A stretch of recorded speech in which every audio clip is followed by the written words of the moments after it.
Bakit ipinagbabawal ang mga bagay na ito sa loob ng kulungan? Mahirap makulong maliban sa hindi mo makikita ang labas o hindi mo makakasama ang mga mahal mo sa buhay.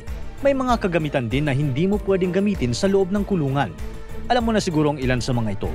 Ang pinakaalam ng karamihan ay hindi ka pwedeng may cellphone sa loob dahil hindi ka pwedeng kumontak ng tao sa labas maliban na lang kung bibisita sila. Syempre, hindi ka rin pwedeng magkaroon ng anumang armas. Baka ano pa ang gawin mo sa loob, di ba? Pero may ibang mga bagay pa na magugulat kang hindi pala pwede sa kulungan. Tulad ng bubblegum, ilang klase ng libro at iba pang hindi mo aasahang pinagbabawal pala. Kaya ang tanong, bakit nga ba pinagbabawal ang mga bagay na ito sa loob? Tara, alamin natin. Dahil sinabi ko na rin, umpisahan natin sa bubblegum. Alam ko ang nasa isip mo, paano naman gagamitin ng mga preso ang bubblegum na kailangan itong i-ban? Unang-una, ipinagbabawal ang bubblegum dahil nagiging dumi ito sa loob ng selda. Siyempre dahil hindi ito nalulunok ng mga preso. Itatapon lang nila ito sa loob ng selda. Maliban sa marumi tingnan, ang hirap ding kunin nito pag tumigas na. Pero may mga seryoso pang rason. Ayon sa datos, takot ang mga opisyal ng kulungan na pwede itong gamitin upang makatakas. Isang bagay na pwedeng gawin ng preso ay ang pag-imbak ng maraming bubblegum hanggang sa pwede na nila itong pormahin upang magkorteng susi sa kanilang selda. Pwede nilang patigasin ang bubblegum hanggang sa kaya na nitong bumukas ng sarili nilang mga selda. Parang imposible pakinggan pero may maraming oras, araw at taon ng mga presong ito upang gawin yan. Maliban dyan, may mga reports na may ilang mga preso na ginagamit ang mga chewing gums upang i-block ang mga cell doors. Posibleng hindi masara ang mga cell doors na ito dahil sa nakabalandrang matigas na chewing gum. At syempre, kung hindi ito nasasara, alam mo na ang kasunod. Makakalabas na ang mga preso. Pwede din nilang gamitin ang bubblegum upang takpan ang susi sa cell door para hindi makapasok ang gwardya. Ginagawa ito ng mga preso kung may gusto silang atakihin sa loob ng selda at ayaw nilang makapasok ang mga opisyal para pigilan sila. Hindi mo pwedeng i-underestimate ang creativity ng ilang mga preso na gagamitin lahat ng meron sila upang makatakas. At hindi lang chewing gum ang pinagbabawal, pati na rin ang hard candy sa ilang mga prison institutions. Noong 2011, napagdesisyonan ng Minnesota Department of Corrections na i-ban ang hard candy sa kanilang mga kulungan, lalo na ang candy na Jolly Rancher. Ginawa nila ito matapos nilang matagpuan sa loob ng ilang selda sa kulungan na ginagamit ng mga preso ang candy upang gumawa at magpakalat ng mga pinagbabawal na drugs. Ayon sa reports, tinutunaw ng ilang preso ang mga candy na ito at hinahaluan ng mga pinagbabawal na drugs upang hindi ito mahalata. Siyempre, alam mo nang hindi pwede ang drugs sa loob ng kulungan. Maliban dyan, ginagamit din ng ilang preso ang candy na ito bilang mga armas. Nagkokolekta sila ng maraming candy at sabay itong tinutunaw at pagkatapos ay papatigasin na naman. Mula dyan, kaya na nila itong iporma upang magkorte ng kutsilyo.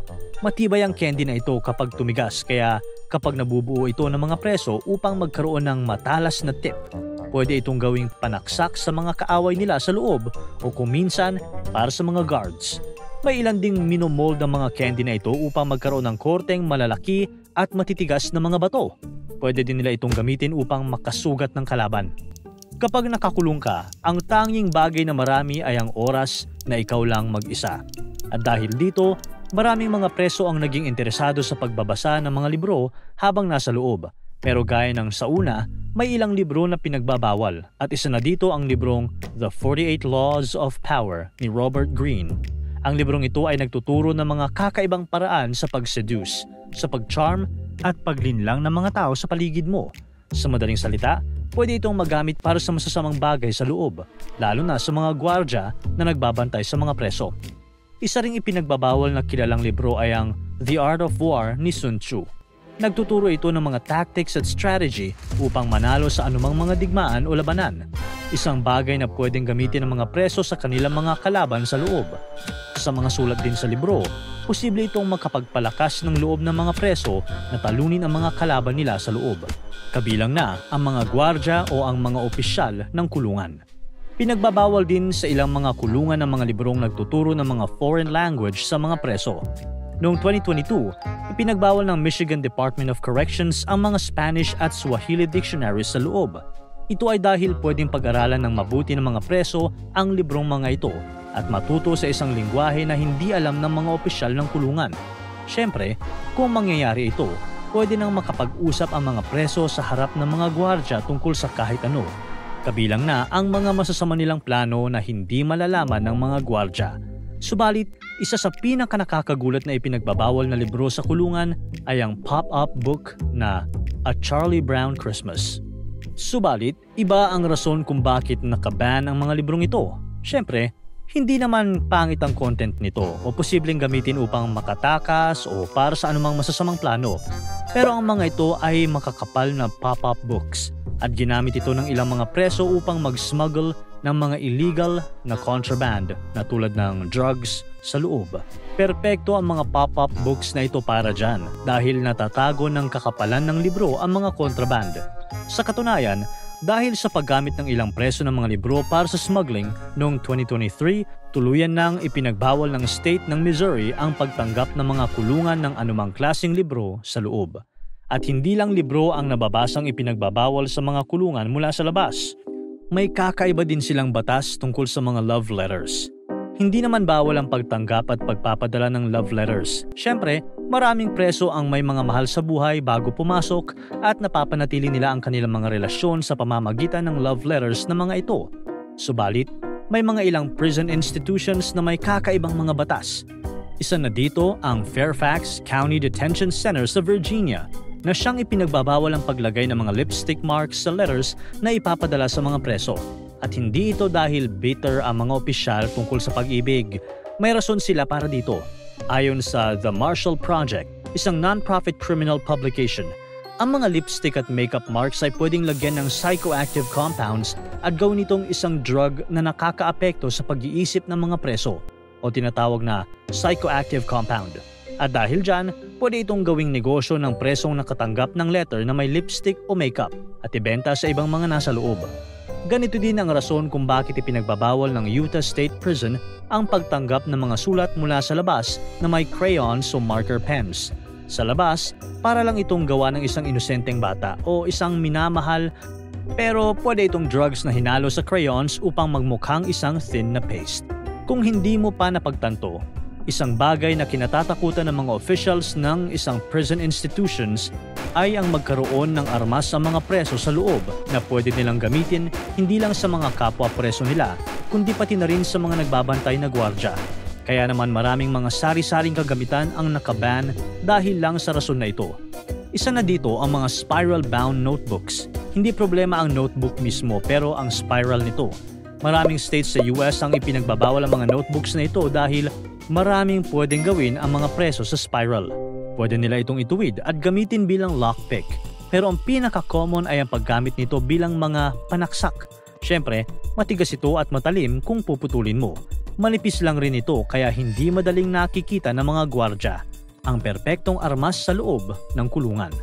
Isa ring sikat na armas sa loob ay ang tinatawag nila na sock and lock o isang mataas na medyas na may lamang padlocks, tornilyo o anumang maliliit at mabibigat na bagay na pwedeng ipasok sa medyas. Para ka nang may sariling flail sa loob. Sa katunayan, sa Cookham Wood Prison sa UK, halos lahat ng mga preso doon ay may armas na ganito gamit lamang ang matataas na medyas na nilalagyan nila ng mga batteries, pool balls at mga lata ng processed food. Dahil sa sobrang lala ng sitwasyon, noong 2015, napagdesisyonan ng mga otoridad doon na ipagbawal na ang mga full-length na medyas. Pero huwag kayong mag-alala, hindi naman naglalakad ang mga preso dito na nakapaalang. Binibigyan pa rin sila ng mga medyas pero ankle length na ito kaya mahirap na itong gawing armas. Kahit yung mga maliliit na plastic battery covers sa remote controls ay nakaban sa New York City's Rikers Island Prison. Ayon sa mga reports, may ilang mga preso na pinatatalim ang mga ito upang gawing armas. Pero isa sa mga pinaka-nakakagulat ay ang pag-ban ng mga baby oil. Magagamit sana ito pampalamig at moisturizer ng balat ng mga preso. Pero may iba silang ginagawa dito. Pinapainit nila ang baby oil sa microwave hanggang sa umabot ito sa napakataas na temperature. Ikaw na ang bahala mag-isip kung paano ito magagamit ng mga preso sa loob. Subalit, ang pinaka-nakakagulat na ipinagbabawal sa ilang prison institutions ay ang dental floss. Oo, yung manipis na parang sinulid na ginagamit sa paglilinis ng ngipin ay ipinagbabawal. Bakit nga ba? Noong 2012, isang grupo ng mga preso sa White Plains, New York ang nagtipon-tipon upang ipaglaban ang kanilang constitutional right na gumamit ng dental floss. O kung hindi ay nagbanta ang mga ito na kakasuhan nila ang kulungan kung hindi sila bibigyan nito. Mula sa malayo, mukhang may point naman ang mga preso. Parang ayaw lang itong ibigay ng mga kulungan dahil sa ayaw nilang magkaroon ng healthy ng ngipin ang mga preso o talagang may galit ito sa kanila. Pero may magandang rason dito. Noong 2000, nakuhang gumapang ng Texas prisoner na si Antonio Lara palabas sa kanyang selda. Agad niyang pinuntahan ng kabilang selda at hinanap ang isang Roland Rios na pinaniniwala ang kaaway niya at doon ay sinaksak niya si Rios hanggang sa mamatay ito. At ang ginamit niya upang makalabas sa kanyang selda ay walang iba kundi dental floss. Ayon sa investigasyon, nilagyan ng toothpaste ni Lara ang dental floss bilang abrasive nito. Sa mga sumunod na linggo at buwan, dahan-dahan niyang ginamit ang dental floss upang putulin ang ilang cell bars sa kanyang selda. Tila imposible ito kung titignan sa malayo, pero ang pinaka-asset ng isang preso ay may oras siya para gawin ito. At sa huli, nagtagumpay siya. Pero hindi lang si Lara ang nakagamit ng dental floss sa loob. Noong 2012, 2 preso ang nakatakas mula Metropolitan Correctional Center sa Chicago. Si Joseph Banks at Kenneth Conley ay nakulong dahil sa kasong robbery pero nagkaroon sila ng kakaibang plano para makatakas. Nagkagawa sila ng butas sa loob ng kanilang selda sa baba ng bintana. Ang nakakagulat pa dito, nasa 17th floor ang kanilang selda. Gumamit sila ng tali na gawa sa tinahi na bed sheets at syempre, dental floss. Sa sobrang tibay nito, nagawa ng 2 na bumaba gamit lamang ang gawang tali. Agad silang sumakay ng taxi at tuluyang nakatakas. Nahuli sila ng mga otoridad pagkatapos ng 2 araw. Sa madaling salita, pinagbabawal ang dental floss dahil ang tila inosenteng panlinis ng ngipin na ito ay pwedeng gamitin sa pagtakas mula sa kulungan. Ang bagay na pinakakinatatakutan ng mga prison officials. Kaya ayan, di ba? Nakakagulat. Akala mo simpleng bubblegum o dental floss lang, pero sa loob ng kulungan, pwede na pala itong maging susi sa pagtakas o sandata sa gulo. Ibang mundo talaga ang nasa loob ng rehas at doon mo makikita na kahit pinakamaliit na bagay, may bigat at banta. Ikaw, may alam ka pa bang mga kagamitan na hindi mo aasahang ipinagbabawal pala sa loob ng kulungan? Para tuloy-tuloy ang saya at kwentuhan, huwag kalimutan mag-subscribe sa Bubbly YouTube channel at pindutin ang notification bell.